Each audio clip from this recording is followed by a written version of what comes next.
Hello दोस्तों। कहा जाता है कि स्त्री को पहचानना आसान नहीं है। भगवान भी स्त्री के स्वभाव को पहचान नहीं सकते। इस पर एक बहुत अच्छी लाइन लिखी हुई है, औरत के दुनिया में कौन पहचाने, त्रिया चरित्र तदेवो न जाने। औरत को कोई समझ नहीं सकता। भारत में स्त्रियों को देवी का दर्जा दिया गया है, लेकिन इसी देवी के साथ समाज द्वारा समय समय पर दुर्व्यवहार होता रहता है। प्रकृति ने स्त्री के भीतर कोमलता, सौम्यता और ममता का गुण भरपूर मात्रा में दिया है। यह सभी गुण हर महिलाओं में देखा जा सकता है। लेकिन कहते हैं ना, हाथों की पांचों उंगलियां बराबर नहीं होती। उसी तरह हर महिला ममता की मूरत हो, यह जरूरी भी नहीं। स्त्रियां परिवार की इज्जत होती है। महिला को यह जिम्मेदारी भी दी जाती है कि उनके परिवार की इज्जत पर कोई आंच ना आए। चरित्रहीन महिलाओं के बारे में कई ऐसी बातें बताई हैं जिन पर विचार और उन बातों को अनुसरण करने वाले व्यक्ति के जीवन में कभी भी दुख और धोखा आदि का भाव उत्पन्न नहीं होता। पुराणों में ऐसी परिस्थितियों के बारे में लिखा है जो आज भी देखने को मिलती हैं। भारत के प्रसिद्ध ग्रंथ के अनुसार ऐसे कई तरीके हैं जिससे महिलाओं की चेहरे, आचार, व्यवहार को देखकर उसका स्वभाव का पता लगाया जा सकता है। महिलाओं के चेहरे और उसके शरीर पर ऐसे कुछ लक्षण होते हैं जो उसे एक तरफ से लक्ष्मी का दर्जा मिलता है तो दूसरी तरफ ऐसे लक्षणों से उसको अशुभ मानी जाती है। आपके मन में हमेशा यह सवाल आ रहा होगा कि चरित्रहीन औरत की पहचान कैसे करें। आइए जानते हैं। कुछ महिलाएं ऐसी भी होती हैं जिनके आचरण से कुल, खानदान के विनाश का कारण बनती है।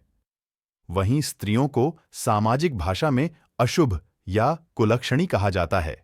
ऐसी महिलाओं की पहचान करना तब तक संभव नहीं है जब तक उन्हें अच्छी तरह से जान ना लिया जाए। महिलाएं अपने परिवार की इज्जत को बचाने का काम करती हैं। अपनी नैतिक और सामाजिक आचरण को पवित्र रखती हैं। स्त्री जाति एक बहुत ही पूजनीय जाति होती है। पुराणों में स्त्री को देवी का दर्जा दिया है, पर कुछ महिलाएं ऐसी होती हैं जो अपने कुचरित्र और चरित्रहीन की वजह से अपने से जुड़े लोगों के जीवन पर गलत प्रभाव डालती हैं। ऐसी महिलाओं को केवल एक पुरुष से प्यार करना नहीं आता। ये महिलाएं दिल और जुबान का तालमेल नहीं बना पाती।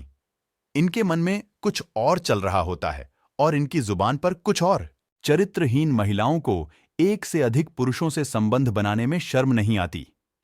ऐसी महिलाओं के बहुत सारे पुरुष मित्र होते हैं और ये शातिर तरीके से सभी को अपने प्रेम जाल में फंसा कर रखती हैं। इन महिलाओं के दिल में कोई और इंसान होता है और संबंध ये किसी और पुरुष के साथ बना रही होती हैं। उनका प्रेमी, उनका साथी, उनकी जरूरत के हिसाब से वह बदलती रहती है। जिस महिला का पैरों का पिछला भाग अत्यधिक मोटा होता है, ऐसी महिलाएं घर के लिए अशुभ मानी जाती हैं। इसका उल्टा, अगर पैर का पिछला भाग बहुत ज्यादा पतला या सूखा हो तो ऐसी महिलाएं अपने जीवन में विभिन्न प्रकार के पीड़ा का सामना करती हैं। तो आप सोच रहे होंगे कि स्त्री का चरित्र कैसा होना चाहिए, तो आइए जानते हैं। अगर आपके जीवन में एक अच्छी महिला है तो हमेशा वह आपके घर की रक्षा करेगी, जैसे धन से धर्म की रक्षा होती है। वैसे ही एक पति को अपनी ही पत्नी से संतोष करना चाहिए। चाहे वह रूपवती हो अथवा साधारण, वह सुशिक्षित हो अथवा निरक्षर उसकी पत्नी है, यह उसके लिए सौभाग्य की बात है। यह हमेशा उसे समझना चाहिए। जिस स्त्री के पास दया और विनम्रता होती है, वह सदैव समाज में सम्मान प्राप्त करती है। जो स्त्री अपने क्रोध पर काबू नहीं कर पाती, वह अपना तो नुकसान करती ही है, साथ में पूरे परिवार को भी हानि पहुंचाती है। इसलिए स्त्री को दया और विनम्रता जैसे गुणों को अपनाना चाहिए। जो स्त्री सच्चे मन से और सच्ची श्रद्धा से ईश्वर की आराधना करती है, उसका पति हमेशा धनवान रहता है, उसे किसी भी तरह की समस्या नहीं होती।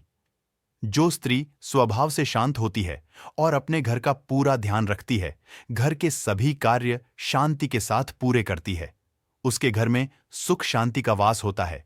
स्त्री का प्रथम गुण उसके पतिव्रता, धर्म के प्रति समर्पित भाव से सच्ची श्रद्धा है। समाज या परिवार की विकट परिस्थितियों में एक स्त्री को अपने परिवार के साथ खड़ीडी ढिए हुए रहना चाहिए। एक स्त्री को समाज में अपने ही परिवार की बुराइयां करने से परहेज करना चाहिए। अच्छे गुणों को अपनाकर बुरे गुणों का त्याग करना चाहिए। छोटी छोटी बातों पर झगड़ा न करके उनको अनसुना करना चाहिए, क्योंकि यही छोटी छोटी बातें आगे जाकर बड़े झगड़े का रूप लेती है। अपना जो कर्तव्य है वह ईमानदारी से करना चाहिए। चाहे इसके लिए आपको किसी भी परिस्थिति का सामना करना पड़े। संयुक्त परिवार में अपने सास ससुर की सेवा अपने माता पिता की तरह करे।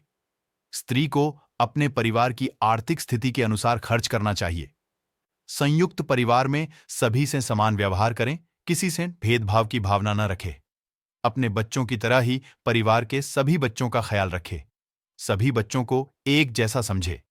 पति अगर कभी भी विपदा में हो तो बेझिझक उनकी मदद करना एक पत्नी का परम धर्म है। स्त्री को अपने घर का भेद किसी भी अन्य स्त्री को कभी भी नहीं बताना चाहिए। इस प्रकार स्त्री के गुणों का सागर अनंत है। हमारी इन बातों से अगर किसी का मन आहत हुआ हो तो हम उनसे क्षमा मांगते हैं। तो दोस्तों, आपको कैसी लगी यह जानकारी? अगर आपको अच्छी लगी हो तो चैनल को लाइक कीजिए, सब्सक्राइब कीजिए और प्यारे प्यारे कमेंट करके हमें बताइए अगला टॉपिक कौन से सब्जेक्ट पर होना चाहिए। हम पूरी कोशिश करेंगे कि अगली बार उसी टॉपिक पर वीडियो बनाएं। तो मिलते हैं अगले वीडियो में, तब तक के लिए हर हर महादेव।